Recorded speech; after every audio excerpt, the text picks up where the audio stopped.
আপোনালোকক নিজৰ নিজৰ ঠাইত বহি থকাৰ কাৰণে আহ্বান জনালোঁ।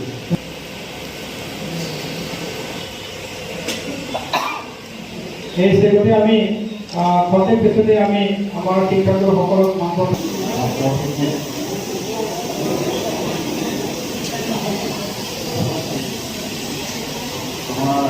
আজি পবিত্ৰ শিক্ষক দিৱসৰ লগত সংগতি ৰাখি মই কুমাৰীঘাটাত শিক্ষক দিৱস পালন কৰিছোঁ।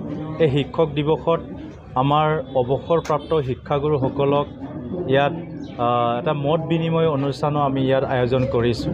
এই মত বিনিময় অনুষ্ঠানত আমাৰ তামোলপুৰৰ সন্মানীয় ডেপুটি কমিশ্যনাৰ বিদ্যুৎ বিকাশ ভাগৱতী ডাঙৰীয়া ইয়াত উপস্থিত আছে আৰু বহু আমাৰ অৱসৰপ্ৰাপ্ত শিক্ষাগুৰু ইয়াত 150ৰো অধিক শিক্ষাগুৰুসকল ইয়াত আজি অংশগ্ৰহণ কৰিছোঁ।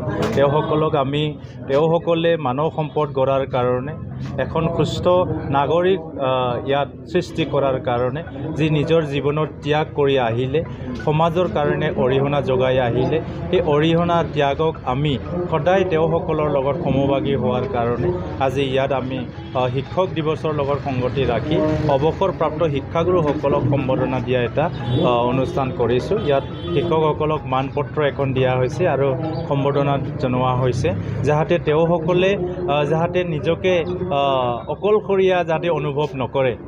শিক্ষক যিহেতু অৱসৰ লোৱাৰ পিছত যিহেতু শিক্ষা অনুষ্ঠানৰ লগত বেছিকৈ জড়িত নহয় বা তেওঁসকলক শিক্ষা অনুষ্ঠানত শিক্ষক দিৱস পালন কৰাত বহুতে নিমন্ত্ৰণ নাপায়, তো মাজে মাজে তেওঁসকলে নিজকে দুখী অনুভৱ কৰে।